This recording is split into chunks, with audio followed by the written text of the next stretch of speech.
My name's Sean Courage. I'm a board member for Heritage Toronto and a professor of Canadian history at York University. And I'd like to start by acknowledging that the place where we're standing today is the traditional territory of many Indigenous nations, including the Mississaugas of the Credit, the Anishinaabe, the Chippewa, the Haudenosaunee, and Wendat peoples. This land is now home to many diverse First Nations, Inuit, and Métis peoples. We acknowledge that Toronto is covered by Treaty 13 with the Mississaugas of the Credit. And we're grateful to have the opportunity to live, work, and play in this community on this territory. So events like this are really important for Heritage Toronto.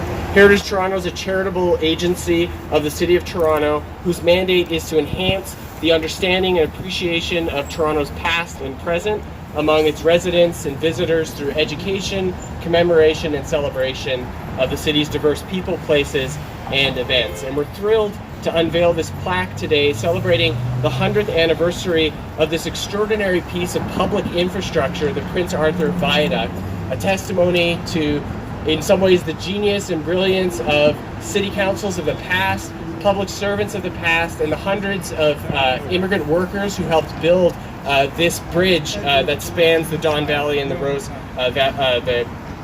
Rosedale Ravine.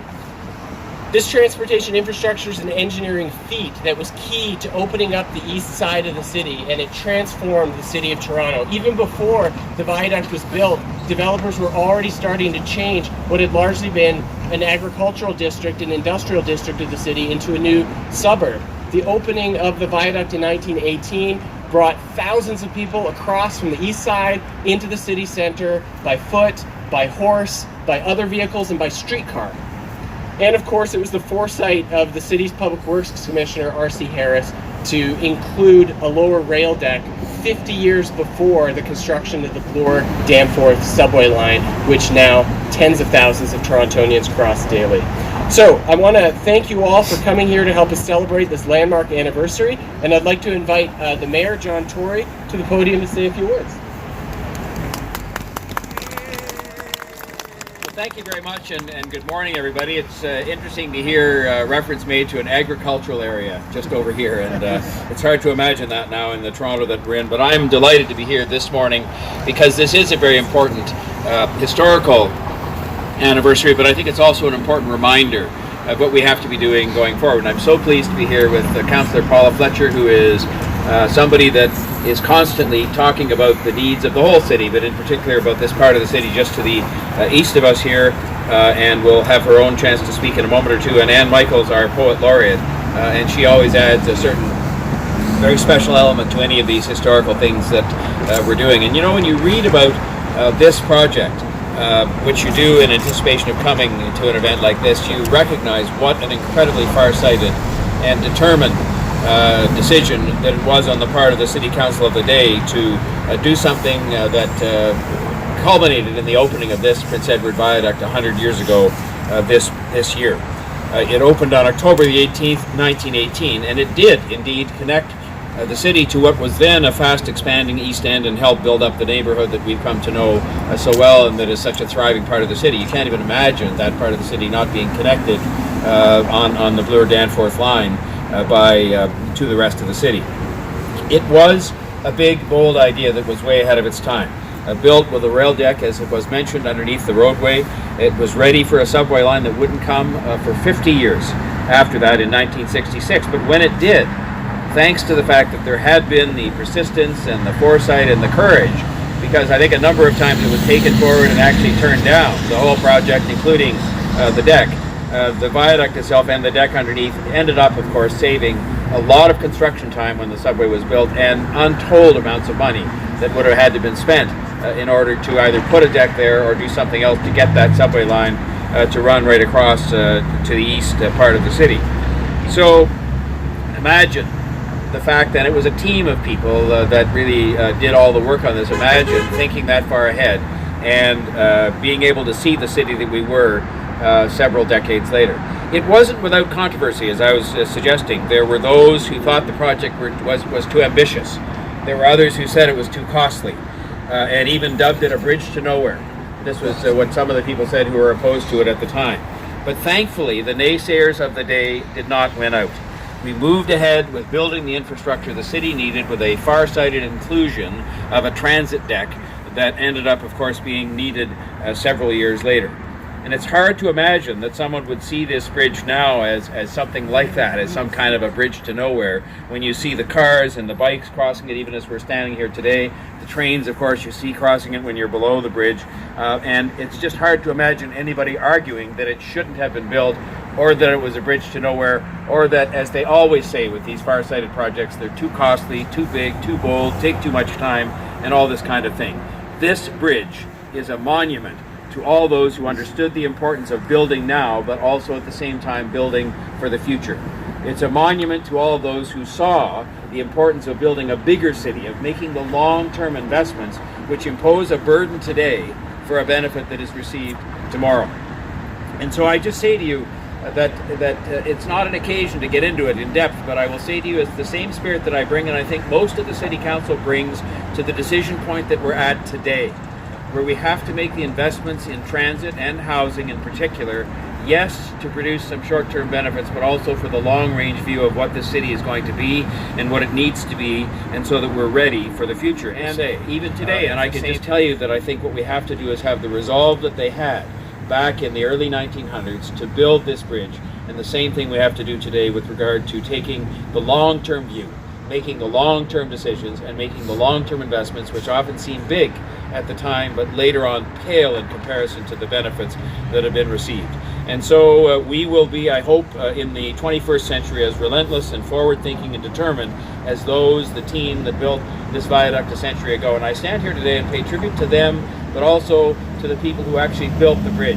When you look at the pictures, when you just see the bridge today and think to yourself, my God, back in those days when the technology and the equipment available to build something like this was way different, way less than what we have today, what a marvel it is that they actually got it done, and got it done in fairly short order. And so I invite not only us to pay tribute to those who thought of this and those who paid for it, who were the taxpayers as usual, but also those who actually did the work, because together as a team they did something that Toronto is the beneficiary of, and it's great that we're here celebrating 100 years of the Bloor Viaduct, as we now call it, or the Bloor Danforth Viaduct, or somewhere it's noted here, the Prince Edward Viaduct. And now I would like to call upon Councillor Paula Fletcher to say a few words. Who live in the neighborhood, the historical societies, the BIAs, those of us that know this viaduct so well. And as East Enders, we know how important connections are. We have to go across bridges to get in and out of the East End. And from early times, the bridges were built starting at Queen and moving up to Dundas and then to Gerrard. Oh, people are happy we're here. Moving up to Gerrard, and then this beautiful, magnificent bridge that connects us so incredibly to the heart of the city of Toronto. As the city moved north, so did the bridges. And what we have isn't just a regular bridge. It is a big, beautiful, bold bridge that I think every one of us is very proud of. And I don't think that West Enders feel the same way about the viaduct as East Enders, because it takes them a while to get on it.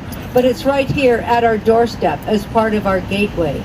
It is beautiful in its architecture. It is bold in its design, including, as the mayor mentioned, the track and the lighting. The luminous veil and the lights are the largest public art installation in Canada. This is a big bridge, as big as we are, as big-hearted as we are in the East End of Toronto. I want to say it's an inspiring bridge. And this is a very, very famous scene. Walking on the bridge were 5 nuns. The bus must have dropped them off near Castle Frank, and the nuns had, with some confusion at that hour, walked the wrong way in the darkness. The nuns were moving towards a 30-yard point on the bridge when the wind began to scatter them. They were thrown against the cement mixers and steam shovels, careering from side to side in danger of going over the edge.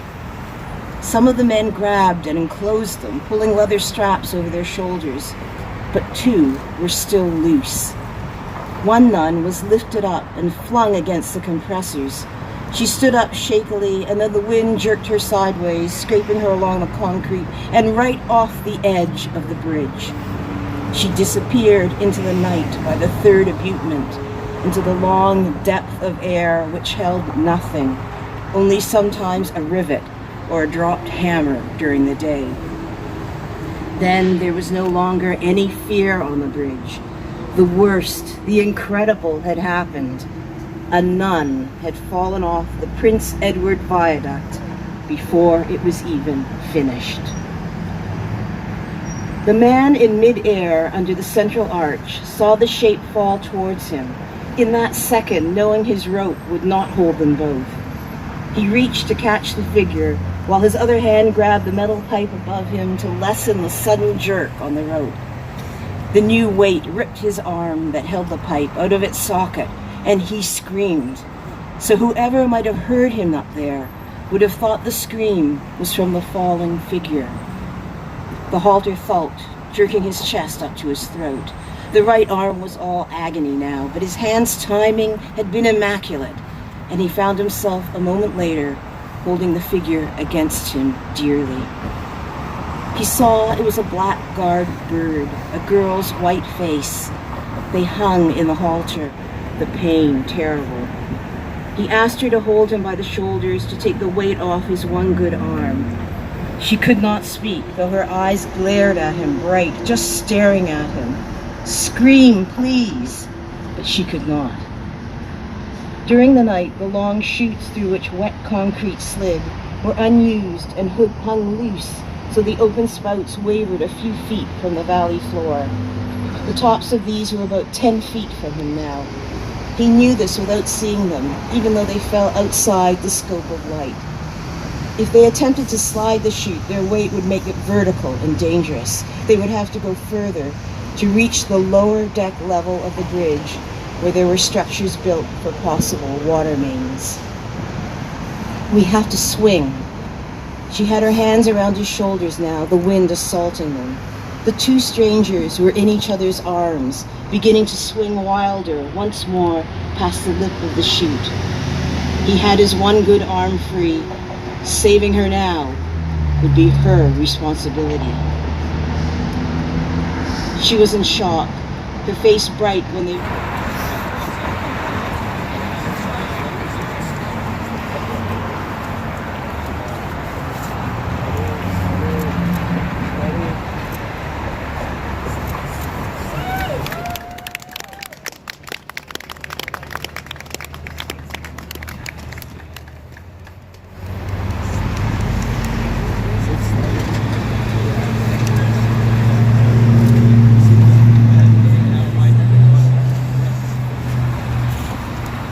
Can I just say thank you to Ann Michaels too? You know, what a treat it is for us to have a globally recognized talent, right? Something that's so locally meaningful to us. You know, all the references that you hear it to everything, and it's just wonderful. And of course, Paula, there's no one that can speak about the east end of the city better than Paula Fletcher. So we are happy to answer questions about this. I don't know that there are that many questions other that Mike Filey would have to be here to answer as opposed to me. But if you have questions on other issues today, that's now's your chance. And you'll have to speak up if you can come forward to speak up, because it's hard to hear a little bit.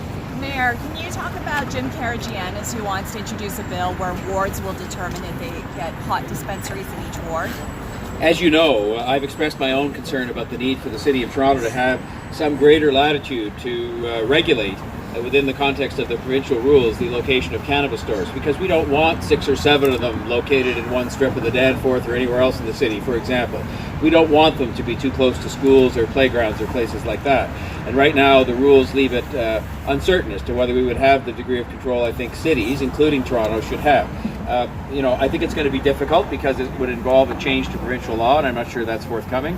And as for Councillor Karagianis' suggestion about wards opting out, that is something that is also, I think, going to be a difficult proposition to sell to the province of Ontario. I think they've already said that they have a negative reaction to that. So he will put his motion forward. It will be duly considered. I will be putting forward some thoughts on this tomorrow to ask the province to have a greater latitude to regulate this within the context of the City of Toronto and other municipalities. And I hope that they listen to that, because I think it is better for us to opt in because it leaves less control in the hands of organized crime and other people who presently control that market, but better that we should have a degree of ability to regulate it to a closer extent so that we can protect neighborhoods and families. Can you also talk about the province, the idea of the province possibly uploading subway service from the city and taking control of that? Well, we're going to debate step one on that tomorrow. Right now, when people use this expression, uploading the subway, nobody really knows what it means. We've had the vaguest of indications from the Premier and a couple of others, the Minister there, about what they sort of think might be one of the benefits that have to do with financing, but nobody even knows if that's the case or not. And so the position that I've taken as the Mayor, and it will be discussed by Council tomorrow, is that I believe we should go to the table. I think when you look at the legislative power that they have to do various things, we are much better to be at the table to find out what uploading means and whether or not, as I've said all the way along, it is a good deal for employees of the TTC, for the riders of the TTC, and for the taxpayers, the residents of Toronto.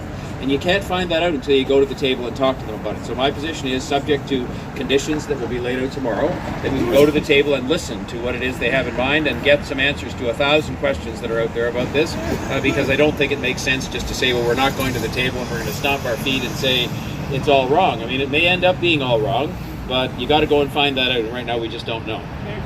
Mayor, you're right on that with regards to what it could be. So there could be do you have a red line in terms of, we saw the reports tonight yesterday, apparently, that they could eventually take over the Vis-a-vis finances, there's going to be a red line vis-a-vis the operation of an integrated transit system. There's going to be a red line in terms of protection of our employees who work hard for us at the TTC. There's going to be a red line in terms of service. There's going to be a red line in terms of the real estate and how all that's handled. So if you don't want to develop properly, what does it mean to the employees? What does it mean to the riders? What does it mean to the finances? And that's the discussion that I hope is going to take place at this exercise that the government has initiated.